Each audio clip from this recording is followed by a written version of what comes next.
Tudo bom, pessoal?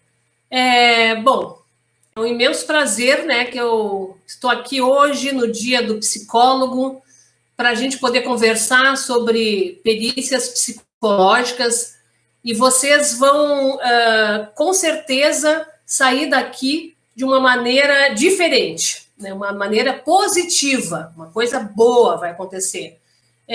Mas boa noite, né, para quem tá vindo, tá entrando, né? Tem a Anide de Salvador, a Ju lá de Mato Grosso. Então é isso aí. São Paulo também, tem o pessoal de Porto Alegre, a Kátia. Oi, Kátia, tudo bom? Então tá, pessoal. Então vamos começar falando, né? Iniciando nossa videoconferência aqui, falando sobre o que é uma perícia. Que aí é a grande questão. O que é uma perícia? Bom, perícia, pessoal, vocês nunca mais vão esquecer, é um elemento de prova num processo. O que é isso, Simone? O que tu está querendo dizer? Não entendi direito. Pensa um pouco. Pensa naquela situação, tá, do juiz. Pegou o processo, começou a ler, e lá ele viu que tem uma matéria, algum assunto que ele não domina, porque ele não é da área. Então, o que ele vai fazer? Né? Ele vai chamar um perito para fazer a perícia, e esse resultado final dessa perícia é um laudo. Tá? O laudo, na verdade, quando ele entra no processo, ele é uma prova, certo? Então, na verdade, a perícia é um elemento de prova no processo. E quem é que faz esse trabalho? É óbvio, né, pessoal? É o perito. E é interessante pelo seguinte, é bem bacana isso que eu vou falar para vocês. Por exemplo, tem peritos, tá? Que aí sempre se pergunta, né? Mas quem pode ser o perito? Então, perito pode ser qualquer pessoa que seja graduada, faça a perícia na sua área de atuação, esteja em dia com o seu conselho. Essa é a premissa, certo? Então, para nós sermos peritos, né, nós psicólogos, né, realmente a gente tem, né, que estar em dia com o conselho, tudo certinho, porque isso é muito importante. Bom, então, de modo geral, é isso aí, ó. Todo mundo que faz perícia tem que ser graduado. Porém, pessoal, eu sempre dou um exemplo nas minhas aulas e vou dar para vocês esse mesmo exemplo que eu acho que funciona legal. Vocês imaginam lá no Amazonas, tem o seu Zezinho, tá? O seu Zezinho, ele é especialista em plantas medicinais, em determinados tipos de plantas medicinais. E aí, o juiz, mas só tem ele na região, só ele. Aí o juiz precisa de uma perícia naquela área, exatamente o que o seu Zezinho sabe. Só que o seu Zezinho é analfabeto. Neste caso, o seu Zezinho, ele é expert, certo? Então, o juiz pode nomear o seu Zezinho. Mas olha a situação que eu disse, olha, porque é um caso excepcional. Fora isso, né, então você já sabe, fora isso aí, formado, está em dia com o conselho. Perfeitamente. Bueno, agora, né, vamos pensar assim. Então, vamos pensar, eu já sei o que é perícia, eu entendi, tá, eu sou psicólogo, eu posso ser psicólogo porque eu sou formado e está tudo certinho lá no conselho. Então, o que mais, Simone? O que tu tem mais para, né, me dizer? Como é que eu vou ser perito? Que tipo de perito? E aí entra essa questão. 2 tipos de perito nós temos. Importantíssimo. Aqui eu não estou falando de perito concursado. Essa é a grande questão, pessoal. Estou falando do perito, o autônomo, certo? Aquele que vai atrás do trabalho. Não que o pessoal concursado não tenha trabalho, não é isso, de maneira nenhuma. É que o pessoal concursado, ele já tem, né, a demanda já certa, né? No final do mês eles têm também o salário deles certo, é diferente, mas nós não vamos entrar nesse mérito, porque são colegas fora de série. Eu conheço vários colegas que são concursados e trabalham muito bem. Para nós, o que vai entender é os não concursados. Então, perito do juízo. Então, quem é o perito do juízo? Vamos só associar para nunca mais esquecer. Perito do juízo, juiz. Vamos pensar. O perito do juízo é aquele profissional que ele é nomeado pelo juiz. Como eu falei antes, ele é autônomo, ele não tem vínculo empregatício, ele é de confiança do juiz, certo? Então, aquela velha história que eu falei antes. O juiz vai olhar, vai ler, e tal, não sei, isso aqui não, realmente eu preciso. Como é que eu vou saber se tem dano psicológico numa questão de um processo de assédio sexual? Como é que eu vou saber se existe nexo causal? Vou falar depois o que é isso para vocês. Então, eu preciso de um psicólogo. E na verdade, quem? Vai chamar um psicólogo de confiança. Aí tem o quê, pessoal? Psicólogo, para trabalhar nos tribunais de justiça dos estados, de todos os estados, a gente precisa ser cadastrada no site deles, tem que ter um cadastro de peritos. É bem tranquilo de fazer isso, certo? Tu entra no site, vai ter lá um item lá que é serviços, normalmente está escrito serviços, peritos, e tu entra e dá uma olhada no qual é o tipo de documentação que precisa e como é.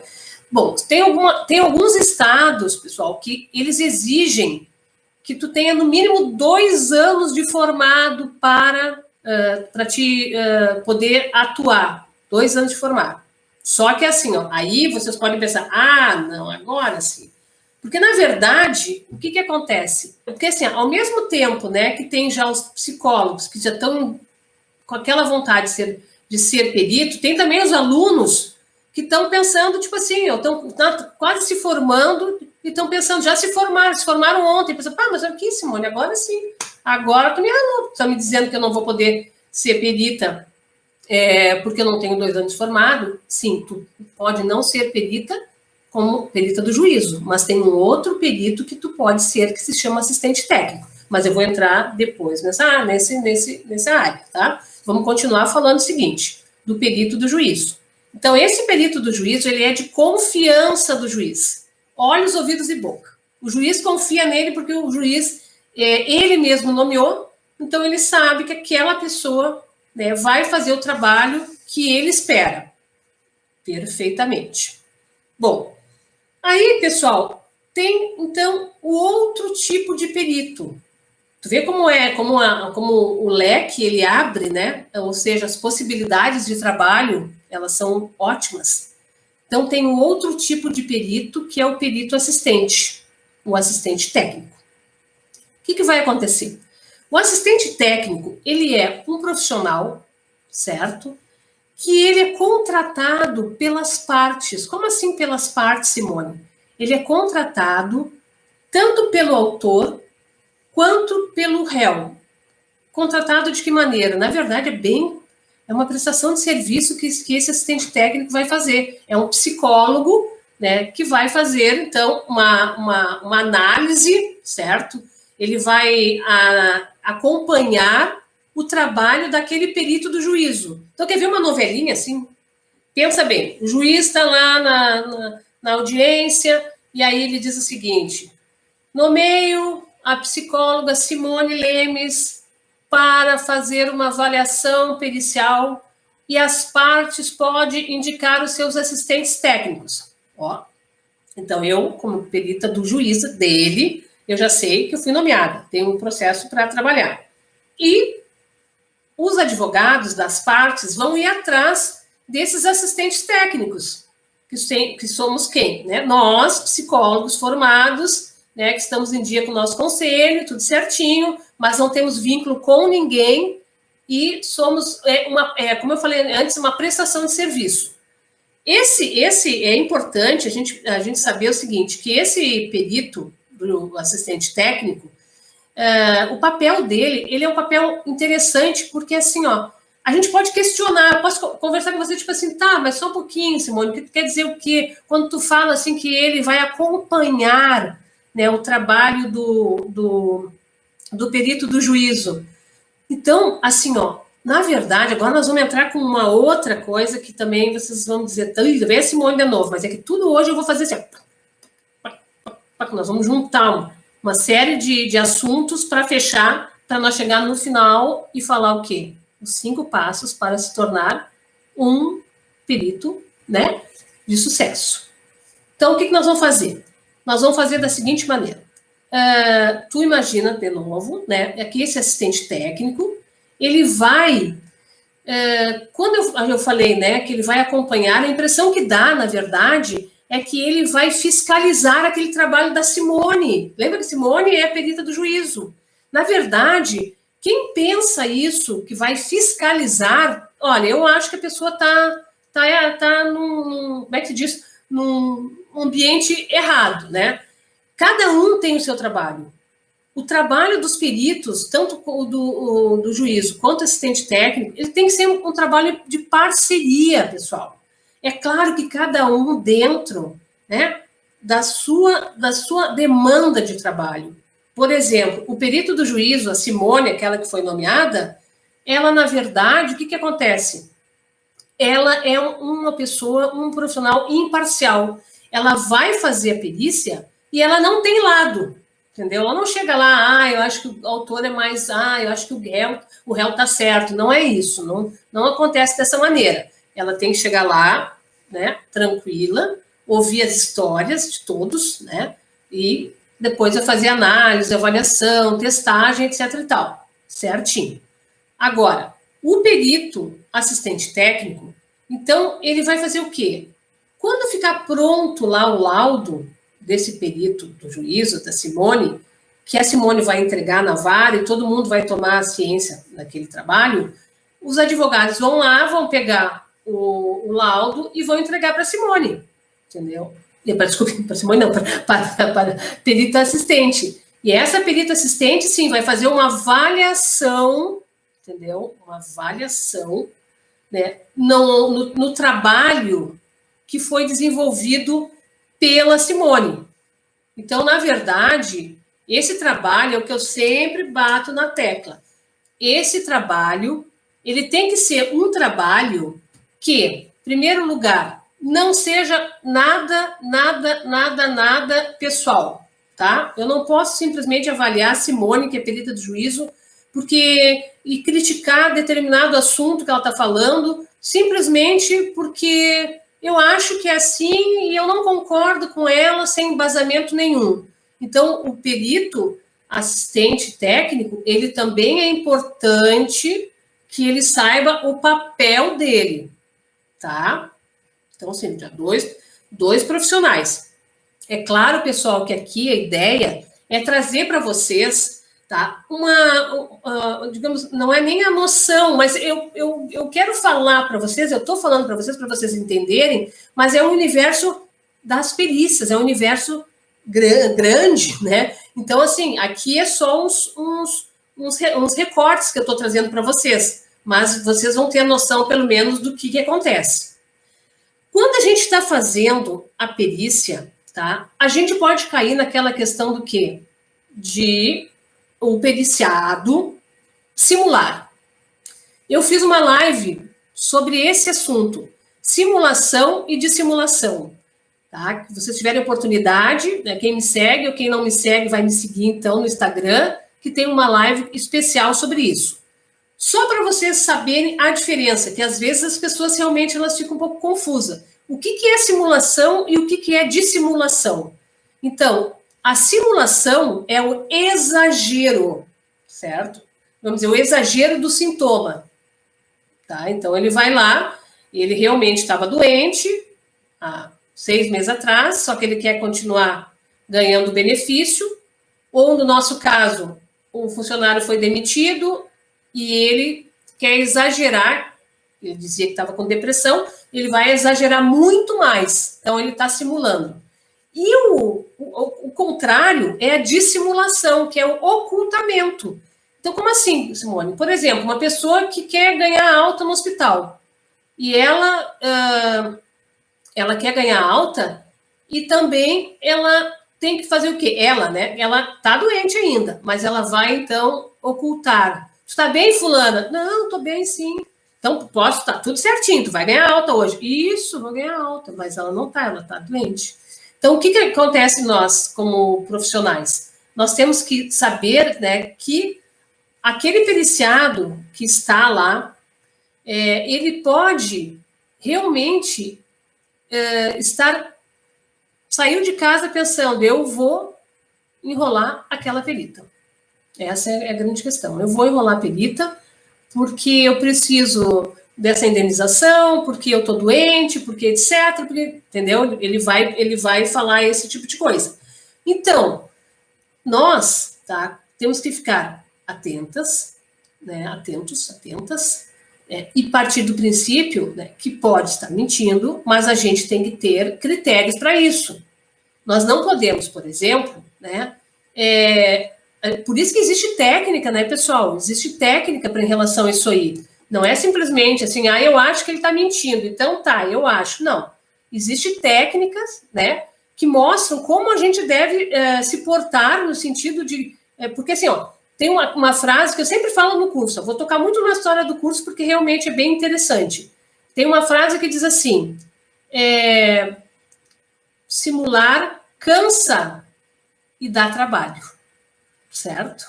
Então, se a gente partir do princípio dessa premissa, então, o que nós vamos fazer? Nós vamos deixar essa pessoa falar, vamos deixar ele contar toda a história, tudo que ele tem que fazer, tudo certinho, tá? Para quê? Para, né, que ele daqui a pouco canse, certo? Ele vai cansando, né? E ele vai se mostrando quem ele é, e a gente vai ficando atenta, e vai deixando ele falar, e ele vai achando que ele já conquistou o perito, a perita, e aí ele vai sendo ele mesmo, quando ele vê, ele vai se contradizer, entendeu? Então, tem uma série de questões que estão envolvidas, né, nessa situação de simulação e dissimulação. Simulação, vocês já sabem como funciona. É claro que tem 1000 histórias, pessoal. Tem histórias, por exemplo, né, de periciados que tu identifica literalmente que ele está mentindo, o que ele está omitindo, ele não está dando as informações necessárias para ti, ele está literalmente, sabe, achando que o silêncio dele, ou a omissão dele, tu vai olhar como uma coisa com bons olhos. Né? E não é isso, pessoal, de maneira nenhuma, não é isso aí não. Então, os peritos, eles estão acostumados a lidar, né, com esse tipo de situação e cada vez mais, né, existe bibliografia sobre isso e assim por diante, tá? Então, é um outro ponto. Tem uma outra questão da perícia, né, que é o seguinte, pessoal. Quando eu me referi ao perito do juízo e o assistente técnico, tá? E falei para vocês, né, que a relação tem que ser uma relação harmônica, é uma coisa óbvia. O detalhe é o seguinte, que em 2010, o nosso Conselho Federal de Psicologia, ele fez uma resolução, ele lançou uma resolução que falava sobre o quê? Que fala, né? Sobre o quê? Né? Sobre justamente essa relação desses dois profissionais, como deve se dar. E lá pelas tantas, tá? Tem lá 2 artigos, o artigo 1º e 2º, e o 2º, principalmente, deixa bem claro que o assistente técnico não deve estar presente no momento, né, da avaliação pericial, para, então, né, não influenciar o periciado no sentido comportamental. Daqui a pouco ele vê uma outra pessoa. Eu já estou fazendo perícia com a Simone, ela é a perita. Aí vem outro, o assistente técnico do autor, o assistente técnico do réu. Né? Aí vou ficar apavorado. E aí como é que vai ser o meu comportamento em relação a isso? Bom, a resolução dizia que não deve estar, né, presente, não deve estar presente. Isso aí funcionava super bem, tá? Tranquilamente. Até entrar o quê? Até entrar o Código do Processo Civil de 2015, que assegura, certo, que os assistentes técnicos podem entrar, sim, no momento da perícia, junto, eles podem acompanhar. Pessoal, isso aí, essa questão, ela dá para a gente fazer uma aula só sobre isso, sobre os questionamentos que vocês provavelmente vão ter. Vocês vão ter também casos para contar, que vocês já ouviram falar sobre isso. Isso não é uma coisa que vocês tenham que ficar amedrontados em relação a isso, certo? Tipo, ai, mas agora, como é que vai ser? Meu Deus do céu, tá? Na verdade, vamos usar sempre o bom senso. Nós, como peritos do juízo, sempre bom senso, vamos conversar com o assistente técnico, né? Explicar para ele que a presença dele realmente pode influenciar, sim, no resultado final. Pode, né? E aí? Então, sabe, a gente tem que... tudo é um jogo de cintura. Mas assim, pessoal, um parênteses. É muito gratificante trabalhar com perícia. Eu amo trabalhar com perícia, certo? Eu trabalho com perícia há 16 anos. E eu comecei, pessoal, né? E na minha época não tinha todos esses recursos que tem hoje. Né? Não tinha essa questão da gente fazer um webinar e alguém falar sobre perícia. Não existia isso, pessoal. Não tinha nenhum. Meu Deus do céu, sou do tempo do celular, que era tijolo, entendeu? É outro departamento.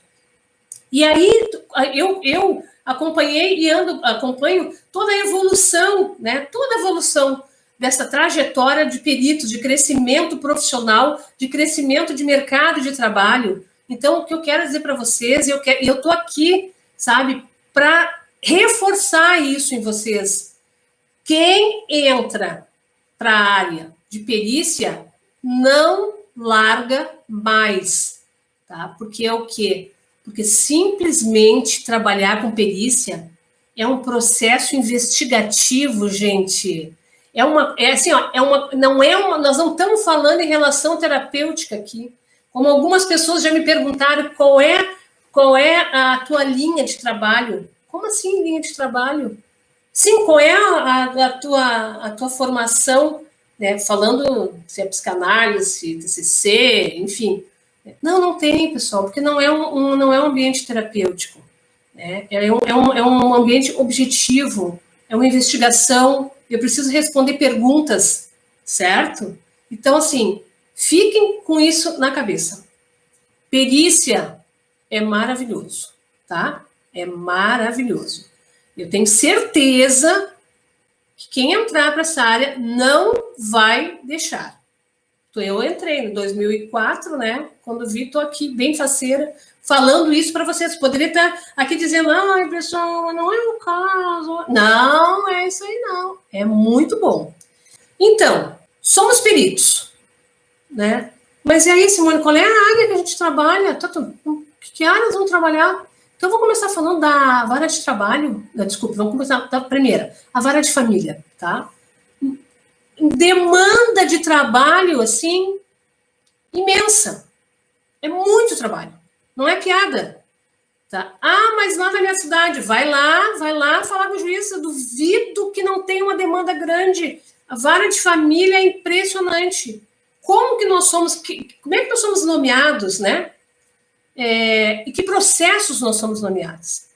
Então, normalmente, nós somos nomeados em processos de disputa de guarda, alienação parental, certo? Reconhecimento de paternidade, são esses é o que mais aparece. Mas o que eu acho interessante é o seguinte, pensa um pouco, tu pega um processo, olha só como é que funciona o esquema. Tu pega um processo, tá, da vara de família, e aí aquele processo é para o genitor, que é a guarda da criança.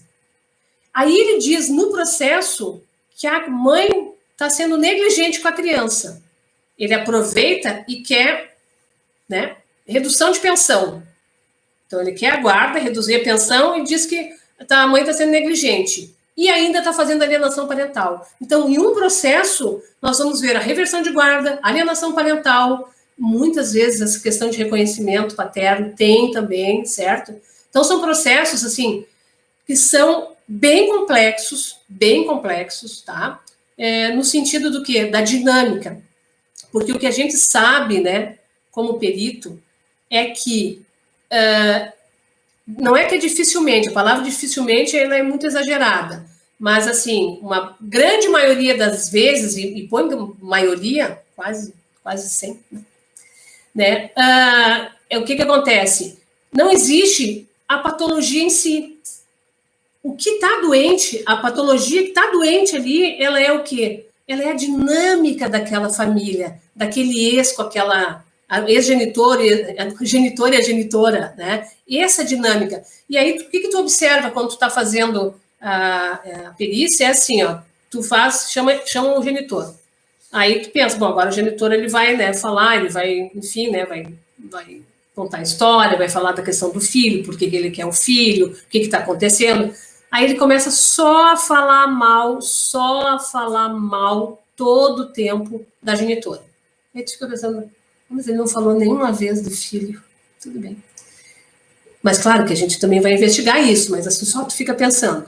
Aí depois tem a genitora, que tu pensa, bom, agora essa aí ela vai se defender, porque o pai quer tirar a criança, vai se defender. Não, ela só fala mal do ex-marido, só fala mal. E aí tu vai ver a criança, tu vai ver as crianças, sabe assim, ó, completamente adoecidas, né? Divididas, um sofrimento psíquico grande. Por quê? Porque a dinâmica dessa família está lá embaixo. Tipo de processo, vara de família, esse aí. Outra área que a gente é nomeado. Nós somos nomeados na infância e juventude. Vara da infância e juventude. Em que processo, Simone, nós somos muita demanda? Aí tu vai dizer, não, pode parar, Simone, com essa coisa aí. Muita demanda. Juro por Deus, por isso que eu vim aqui falar com vocês hoje. É porque realmente, pessoal, isso acontece mesmo, entendeu? Demanda de quê? Processos de adoção, certo? O perito, ele vai fazer uma avaliação nos pretendentes à adoção para verificar se eles estão aptos ou não para, né, poder então entrar no processo todo e chegar ao resultado que eles querem, que é ter uma criança, adotar uma criança. Então, é uma responsabilidade muito grande para nós, muito grande, porque a gente, aí que está o detalhe. Olha o que eu acho, pessoal, que é complicado para nós, tá? E eu estou falando isso, pessoal, porque é uma coisa bem interessante a gente comentar sobre isso. É o seguinte, quando a gente faz a avaliação, né, tu faz uma investigação profunda nos pretendentes. Pensa numa avaliação profunda. Com testagem, entrevistas, tiver que entrevistar outras pessoas da família, etc e tal. Só que, né, o serzinho, ele não está lá, não existe ainda. Não existe, eles não sabem quem é qual é a criança. Existe uma situação de muita idealização, né? Então, pensa assim que aquela criança, né, ela é perfeita. Ela não chora, ela não briga, não faz birra, não faz isso. Por isso que muitas pessoas perguntam, tá, mas só um pouquinho, mas por que tu avaliou, né, aquele casal e depois passou não sei quanto tempo lá devolver a criança? Bom, é só aí que está o detalhe. O detalhe é isso aí, é que não houve, né, tá, um entendimento desse casal com uma coisa real, é tudo idealizado. Mas tem todo um processo, né, pessoal? Porque aí a gente faz a avaliação, esse aí é apto, aí eles vão, então, entram no cadastro certinho, tudo. Então, passam por todo um processo, fazem um curso, tudo tal, conhece a criança, tem um estágio de convivência. Nesse estágio de convivência, vai uma equipe, né, psicólogo, assistente social, acompanhar, ver como é que tá sendo esse estágio, até chegar o resultado final, que seria, então, a criança ser adotada juridicamente, né? Então, passa aquela criança a fazer parte efetivamente daquela família. Então, só fugir um pouquinho ali, né? Contando como é que é, mas para vocês verem um outro tipo de trabalho que nós temos. Outra área que nós podemos trabalhar é da vara de trabalho, tá? A vara de trabalho, pergunta se eu gosto, eu amo. Eu amo trabalhar na vara de trabalho. Ah, mas porque foi o primeiro processo que tu fez na tua vida? Não é só por isso, né? Mas é porque ela é objetiva, ela é instigante, ela lida com a patologia, né? Com a psicopatologia, efetivamente. Nós temos que saber o que A nossa pergunta é essa. Existe dano psíquico? Como assim, Simone? Não entendi. O ex-funcionário colocou a empresa na justiça, certo? Abriu um processo contra a empresa. E ele alegou o seguinte, ele alegou que aquele departamento que ele trabalhava era um departamento horrível. O chefe era era muito exigente, né? Fazia assédio moral com eles, né? Com os funcionários, principalmente com ele. Então, era um ambiente tóxico.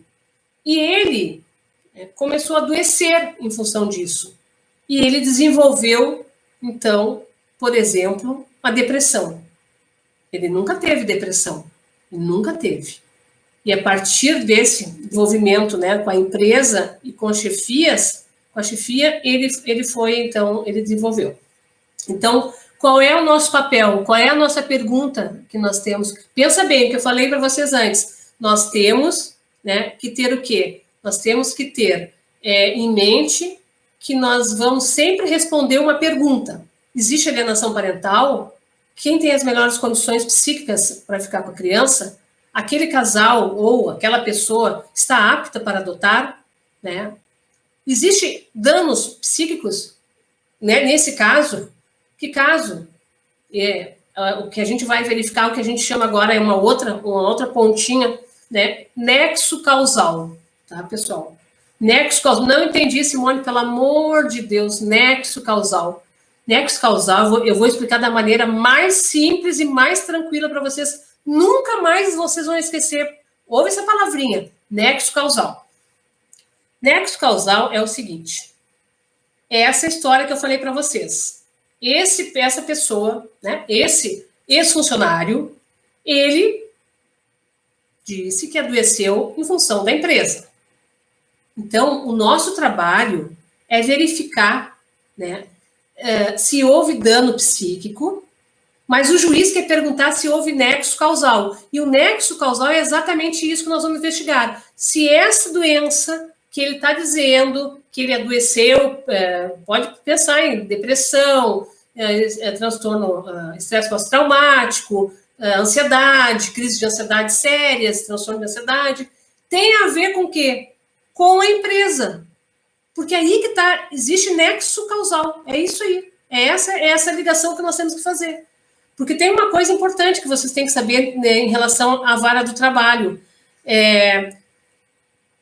O nexo causal, a gente parte do quê? Que ele não era doente. E ele ficou doente. Certo? Então, é isso. Então, houve nexo causal? Houve nexo causal. Ele não tinha nada e ele ficou doente em função da empresa. Vou contar um casinho para vocês. Deixa eu ver meu horáriozinho. Vou contar um casinho para vocês. Que não tem nem assim, a bibliografia garante isso que eu vou falar para vocês. Existe a bibliografia que vai fundamentar o que eu estou dizendo. Tá? Pessoal que trabalha em banco, pessoal que trabalha em agências de correio. A agência de correio ela tem um funcionamento quase como um banco. Pessoal que está trabalhando muito bem no banco e chega ladrões e pega reféns, funcionários, pega o gerente, põe revólver na cabeça. Eu tenho 1000 histórias de perícias que eu fiz que relataram isso. Essa era a história. Pessoal que trabalhava nas agências de correio, né, tinha assim, de chegar ao ponto de ter ladrões, né, assim, bandidos que entraram e levar a gerente com um revólver até o cofre, e o cofre, né, é aquele cofre programado, quando tu vai ver, né, o que realmente estava acontecendo, o ladrão, né, viu assim, tipo assim, não, mas abre, ela diz, mas eu não posso, está programado, não tem como. Vamos, senão eu vou te matar. Imagina tu com um revólver aqui. E o cara, pá, 2 tiros no teto, certo? Imagina, a mulher ficou desesperada, gente, não tem condição. Tá, o que aconteceu com a mulher? Desenvolveu o quê? Um estresse pós-traumático. Aí tem nexo causal? Mas é claro que tem, gente. Ela tinha essa doença antes? Não, ela não tinha. Ela desenvolveu em função do quê? Em função do assalto. Tá, mas só um pouquinho. O culpado os bandidos. Não é a empresa. Como que não é a empresa? A empresa tem que garantir a segurança. E no caso ali não tinha porta rotatória, não tinha guarda, entendeu? Era uma série de coisas. Então a empresa, ela foi então condenada a pagar uma indenização, certo? Então, pergunta que não quero calar, tem nexo causal? Você já sabe que tem nexo causal. Então, pessoal, essa, no caso, tá, uma maneira, né, de vocês terem uma noção do como funciona. É claro que tem muito mais coisa, né, pessoal? Mas a ideia realmente é que a gente possa, hoje, né, vocês conhecerem mais do que se trata, né, essa questão. E assim, tá? Sobre os passos, eu estou olhando aqui a folhinha só para mim nunca me perder, mas aqui, só uma folhinha aqui para não me perder, tá? Então aqui, pessoal, a ideia hoje é dar para vocês os 5 passos para ser um perito de sucesso. Só que eu vou dar 6 passos, tá? 6 passos. Então, antes de dar os 6 passos, eu vou reforçar essa questão, né, de como é importante, né, e o quanto é ótimo a gente trabalhar como perito. E para cada vez mais, né, a gente poder se qualificar.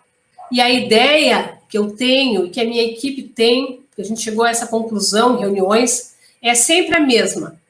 Quanto mais peritos tiverem no mercado, mais nós vamos ser chamados. Diferente de muitas pessoas que pensam, eu não vou nem chegar ali perto daquele perito porque ele é meu concorrente. Que concorrente, gente? Pelo amor de Deus. Nós estamos no mesmo barco, nós estamos no transatlântico. Que história é essa? Pegar lá o teu barquinho, ficar... Nada a ver, gente. Não, sabe? Não pensem dessa maneira nunca na vida, né? Então, é uma oportunidade de trabalho para vocês, né, para abrir isso, né, esse leque, né, de ter uma outra área também. O curso, o valor real do curso é R$ 998, tá? Com a questão da pandemia, mais uma vez, a minha equipe é fantástica. A gente sentou, conversou, não, só um pouquinho, pessoal. Vamos, né, fazer com que as pessoas também possam, né, estudar, enfim, fazer o curso. Então, nós reduzimos para R$ 698 reais. Mas corre lá, tá? Se inscreve. E agora, então, nós vamos fazer o seguinte, eu vou falar dos 5 passos, mas eu botei mais um, né? 6 passos para se tornar um perito de sucesso, e aí eu vou passar para as perguntas. Vamos falar dos passos, então. Capacitação. Olha lá, vem a Simone de novo. Todas as lives que ela tá, ela fala isso. Gente, para ver como é importante. Se eu falo, entendeu? Não basta simplesmente nós fazermos a faculdade, sair e achar que agora, hoje, vou fazer. Não, tu pode fazer, ninguém. Tu é formado e está em dia com o conselho, tu está apto. Só que não. Por isso que a gente vai se capacitar, vai procurar cursos para fazer exatamente para isso. Para que a gente possa fazer, né, uma excelente perícia, um laudo consistente, um laudo que realmente seja digno, né, de um excelente profissional, um profissional reconhecido, tu ser reconhecido pelo trabalho que tu faz, pelo laudo que tu faz. Essa é a dica número 1. Depois, pessoal, a dica número 2, não rejeita nenhum tipo de trabalho, não rejeita. Eu estou começando agora, Simone, aí eu só cantar, não estou muito afim de fazer não sei o quê, eu não estou muito afim de não sei o quê. Não, gente, não vamos fazer assim, não vamos rejeitar. Certo? Tudo é um aprendizado. Tudo é aprendizado. É importante tu conhecer o papel do perito do juízo e o do perito assistente. Depois tu vai escolher o que tu quer e aonde tu quer trabalhar. Mas não deixa de, né? Só porque, mas me disseram que é ruim fazer perícia de adoção. Não, pessoal, não é. A gente não pode pensar isso se a gente nunca fez. Então, essa é uma da questão. Outra, ser perseverante. Como assim? Pessoal, é assim, ó, perseverança no teu trabalho, certo? A tua dedicação, tu ir, como é que eu vou dizer? Tu literalmente, tu te entregar para aquele trabalho. Ele pode ter uma perícia só, né? Então, mas estava ruim a perícia. Não desiste, faz o outro, faz uma outra perícia. Depois tu vai fazer a outra, tu vai cada vez mais gostando. Então, perseverança naquele caminho que tu traçou. Conhecimento contínuo. Por que conhecimento contínuo? Ah, não, mas aí eu fiz o curso e aí agora eu estou super bem, estou ótimo, maravilhoso. Pensa numa coisa. Pensa que sempre tem um assunto para a gente poder aprender, certo? Um novo teste que foi lançado, um teste que eu não estava acostumado mais a usar, eu vou fazer. Tem um curso sobre determinado assunto que me interessa, eu vou fazer. Então, ter sempre, né, esse conhecimento, né, e contínuo. Banco de dados. Montar o teu banco de dados, né? Um livro, artigo científico. Ah, Simone, mas eu vou gastar muito, entendeu? Eu vou gastar muito. Não, tu não vai gastar muito. Tu faz assim, tem a tua primeira perícia com determinado assunto, nexo causal. Então, tu vai buscar material, né, tanto no artigo científico como no livro, sobre esse assunto. Tu deixa guardadinho. O próximo que tiver sobre nexo causal, tu vai utilizar aquilo ali. Então, realmente, é importante que tu possa fazer um bom banco de dados. Tua bibliografia, né? Biblioteca, aliás, tua biblioteca. E a última dica, pessoal, é fazer o seguinte, é formar parcerias com quem? Com os advogados e com os peritos. Como assim, Simone? Pelo amor de Deus, não estou entendendo. Peritos também são nossos parceiros. Eu não sei, não consigo ver, mas as minhas colegas, elas têm certeza que estão aí, tem peritas amigas minhas que estão aí. Hoje mesmo, antes de começar a web, eu estava conversando com uma perita que ela disse para mim, Simone, eu não vou conseguir fazer essa perícia, não quer fazer. Ela, perita, ela também é perita. Eu sou assistente técnica e ela estava me passando um caso de assistente técnico. Entendeu? É comum isso aí. Eu tenho várias colegas, e quem está aí que me conhece sabe, é uma troca. Então, nós vamos fazer parceria com quem? Com os peritos e também com quem? Com os advogados. Os advogados, para eles, a gente tem que apresentar o nosso trabalho para eles. Olha, eu sou a Simone, eu trabalho assim, eu posso te ajudar em tal coisa, eu posso fazer isso, posso fazer aquilo, né? Eu faço quesitos, faço análise, faço parecer, enfim, tudo vai te ajudar. E realmente, então a gente tem que fazer o quê? Parcerias de trabalho. Vocês me dão licença que eu vou pegar meu celular para ver as perguntas que já saíram. O assistente técnico só pode ter acesso ao resultado apresentado pelo perito do juízo após a conclusão da perícia. Na verdade, assim, para te tomar consciência mesmo, ciência, né, desse trabalho, é só depois que termina. Não tem como tu interromper, tipo assim, não, só porque eu quero dar uma olhadinha, ou então ele fez toda a perícia, né, e aí o assistente, mas está em casa, né, terminando a parte de laudos e coisa, e aí o perito assistente, eu quero ver. Não. Só vai ver depois que o perito do juízo entregar para a vara o laudo dele, aí tu vai tomar, vai poder analisar o trabalho, certo? Com sua experiência, Simone, geralmente os assistentes técnicos participam da diligência. Forte abraço, querida. Gislaine, olha só, é interessante essa tua pergunta, porque assim, isso aí é uma coisa complicada, é uns perrengue nosso que a gente passa, mas tem muito psicólogo, como tu, como eu, como vários colegas que estão aqui, que tem essa consciência, tipo assim, não, só um pouquinho, mas eu também não vou entrar lá para assistir a perícia, sabendo que o resultado ele pode me prejudicar, inclusive. A reação o comportamento daquela pessoa pode ser alterada, e aí vai prejudicar. Então, é isso que eu digo. É tudo uma questão de bom senso. O que acontece comigo, eu sempre procuro falar com o assistente técnico, mas te digo de verdade, que tem muitos que não estão nem aí, eles querem entrar e aí que é isso aí, tá? Depois, pessoal, o que deve prevalecer a resolução do conselho é o código. O Código de Processo Civil é uma lei, ele está acima da resolução. Então, nós temos que acatar. Por isso que eu uso a palavra novamente, né? De nós termos o bom senso.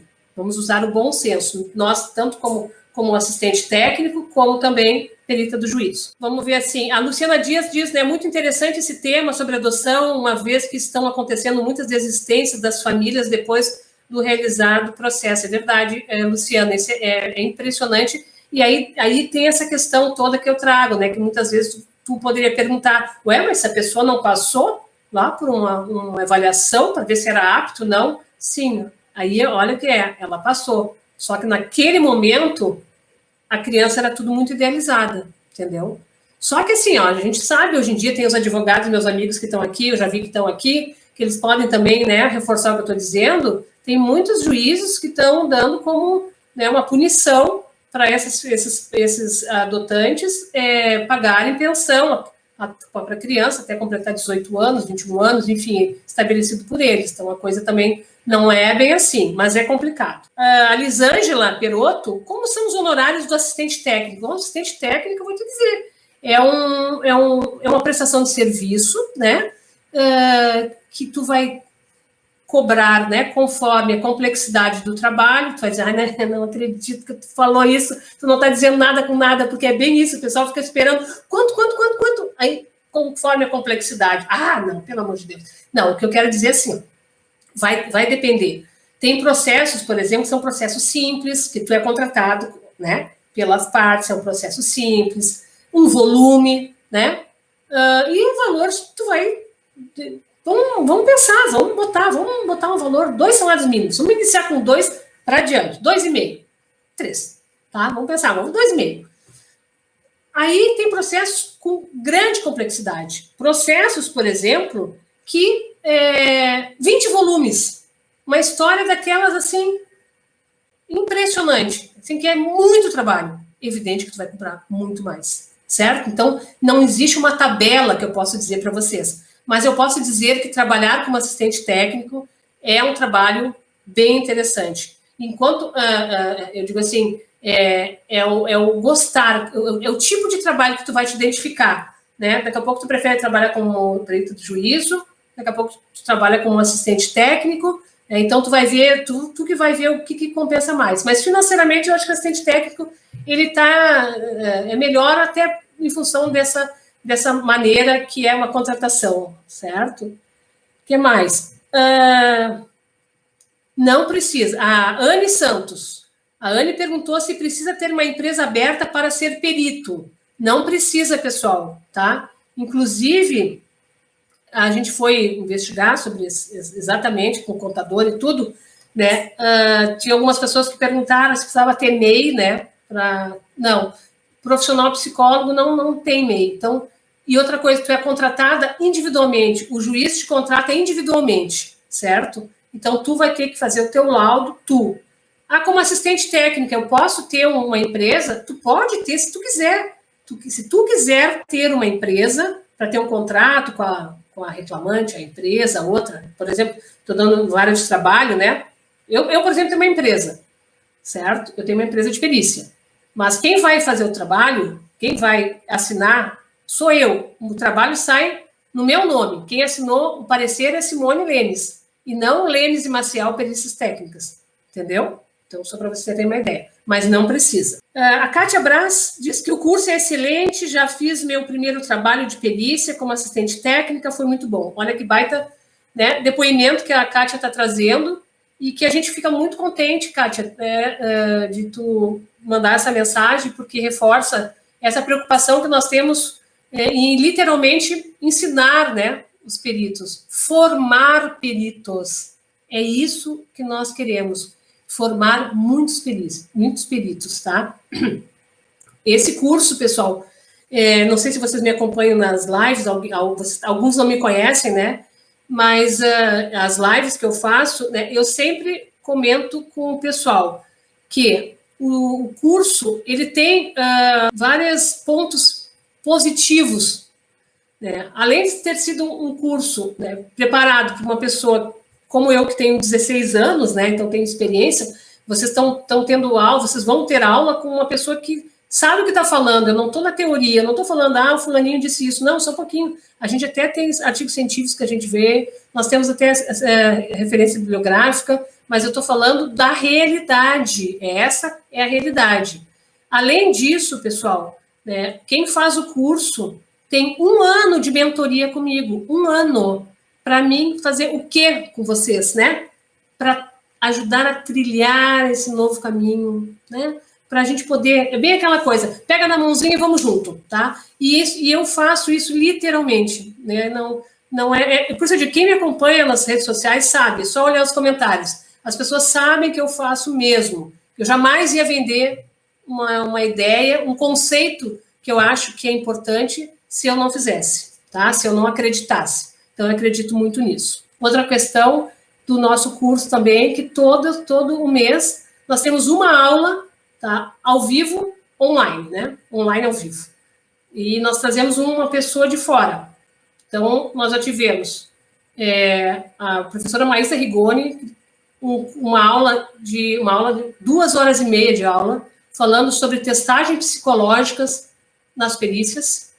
Dia 12 de setembro, nós vamos ter o Dr. Maurício Schmidt Bastos, que ele é um juiz da vara de trabalho. Depois nós vamos ter também um outro em outubro, com o Roner Anderson, né, que ele vai falar, que eu acho super interessante essa aula que ele vai dar, porque a gente fica muito preocupada com as questões muito técnicas, né? Mas como é que é isso? Como é que é aquilo? A resolução, coisa e tal. Só que tem uma coisa que é muito, sabe, autoestima, ter confiança, ir lá falar com o juiz, falar com o advogado, sabe? É isso aí que nós vamos entrar nesse mérito também. Como os honorários do assistente técnico é cobrado antes ou depois do trabalho, ou cobra um percentual antes de iniciar? Isso aí, pessoal, perfeita essa pergunta, olha só. Porque assim, ó, o que tu vai fazer como assistente técnico? O advogado, que é o nosso parceiro, tá? Vai ligar para nós, Simone, tudo bom? Estou com um cliente assim que está precisando de um assistente técnico, queria ver se tu podia pegar esse caso. Então tá. Tem o processo para mim ler? Tem. Manda para mim, tá? Chama o cliente, uma entrevista com ele completa. Se tiver que chamar outra pessoa, tu vai para montar todo o cenário. Mas aí tu viu que tu quer realmente trabalhar nesse caso. Então tu vai dizer para o teu cliente, bom, sugestão, essa agora é uma sugestão, tá, pessoal? Sugestão. Pegue 50% no ato, tá? No ato.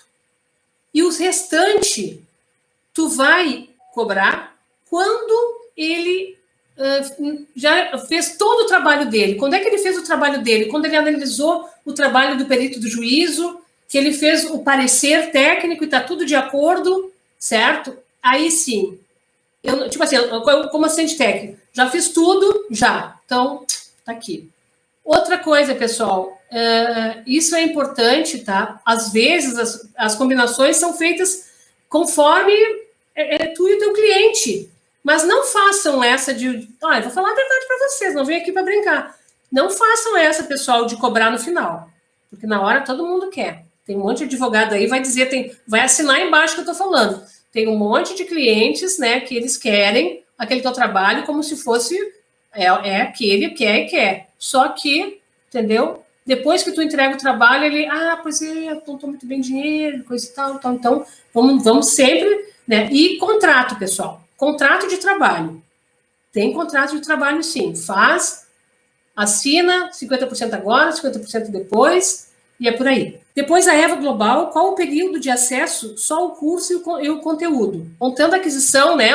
O dia da aquisição do curso, o curso tem acesso durante 1 ano, certo? E aí tu tem também a supervisão, mentoria, né? Comigo durante 1 ano também. A Sara está dizendo o seguinte, realizei o curso no ano passado. E ela já foi nomeada. O curso foi bom. A Sara, ela fez no ano passado, se ela fez no ano passado, foi curso presencial, né? Então, porque agora a gente está fazendo os cursos online, antes nós estava no presencial. E já foi nomeada.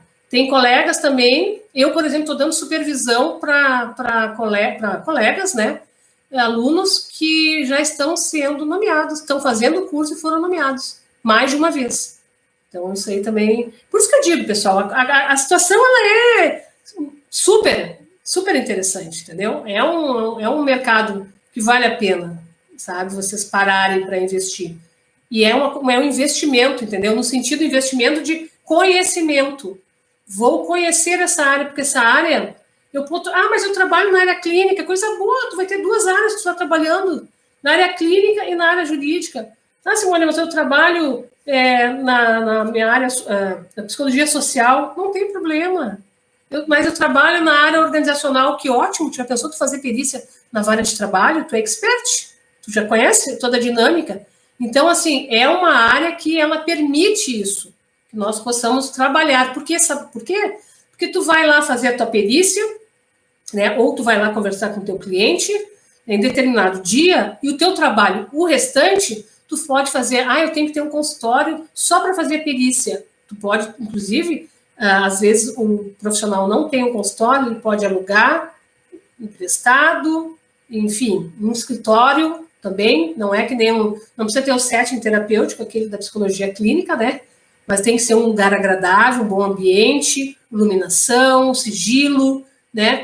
Som, tudo tem que estar bem certinho. Então, essa questão, né? Utilizar, né, de conhecimentos, né, para uma determinada área que vai agregar, né, inclusive no sentido do quê? Inclusive sentido financeiro, né? Porque eu trabalho como clínica, né? Só que daqui a pouco a clínica tem os pacientes que daqui a pouco não vão, ou que não sei o quê. É todo um exemplo, né, pessoal? Só um exemplo. Mas tu tem aquela outra atividade tua. E eu sempre acho, isso aí é experiência própria, tá, pessoal?